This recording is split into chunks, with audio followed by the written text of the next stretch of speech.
दोस्तों मित्रों जय माताजी। मित्रों भाईओ, આપણે દેવી પૂજક સમાજ હોય કે વિચરતી વિમુખ જાતિનો કોઈ પણ સમાજ હોય, સમાજમાં ઘણા બધાય આગેવાનો થઈને ભરે છે, પણ ગુજરાતની અંદર આપણે જે દેવી પૂજક વિચરતી વિમુખ જાતિને અનામતના હક અધિકારો જોઈએ છે, એ હક અધિકારો આજ દિન સુધી મળતા નથી।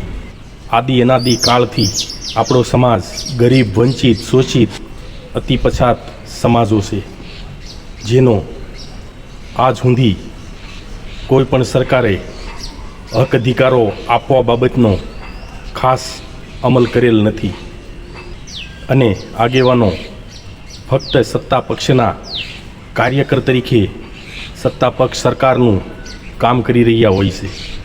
પણ મિત્રો ભાઈઓ, જ્યારે આપણા ગરીબ વંચિતોના હક અધિકારોનો પ્રશ્ન જાગે ને, ત્યારે આગેવાનો ફક્ત રજૂઆત કરીને જ હતા એમનામ પક્ષ પાર્ટીના વફાદાર કાર્યકર બનીને જ રહે છે।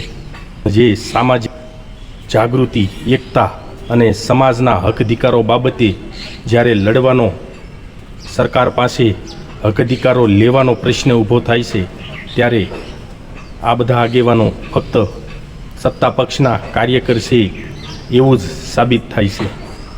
તો આમ નામ ગરીબ વંચિતો હક અધિકારો માટે ક્યાં સુધી લડતા રહેશે, સંઘર્ષ કરતા રહેશે? સૌ દોસ્તો ભાઈઓ, આ બાબતે ખાસ અમલ કરજો અને વિચાર કરજો। મારી ફક્ત એટલી આશા છે કે આપણો સમાજ એક થાય અને સમાજના હક અધિકારો બાબતે સરકાર સમક્ષ હક અધિકાર મેળવતો થાય। સમાજના આગેવાનો ભલે કોઈ પણ પક્ષમાં હોય, એનો આપણે કોઈ સમાજે વાંધો નથી, પણ પક્ષોમાં રહીને સમાજને, ગરીબ વંચિતોને કાંઈક હક અધિકાર, અને જ્યારે આપણા સમાજ સાથે અન્યાય, અત્યાચાર થાય છે ત્યારે ન્યાય તો અપાવો। સમાજમાંથી તમે આગેવાનીનું નેતૃત્વ કરી રહ્યા હો તો ખરેખર તમારે સમાજની એકતા પ્રબળ કરવી જોઈએ અને સરકાર સમક્ષ રજૂઆત અથવા એકતા એવી બતાવવી જોઈએ કે સરકારે આપણા ગરીબ વંચિતો બાબતે હક અધિકારો આપવા અમલ કરવો જોઈએ।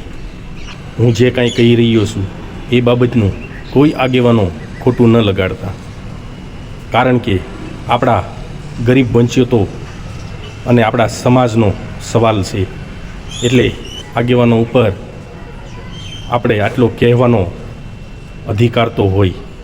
એટલા માટે કોઈ પણ પક્ષમાં હોય એનો આપણે કોઈ વિરોધ કે વાંધો નથી, પણ પક્ષોમાં રહીને તમે સમાજ માટે શું કરો છો?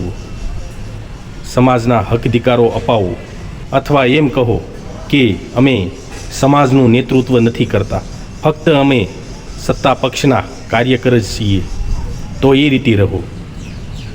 અને જો સમાજ વતી તમે આગેવાની કરતા હો તો સમાજને સરકારમાંથી અધિકાર અપાવો, ન્યાય અપાવો। જય માતાજી।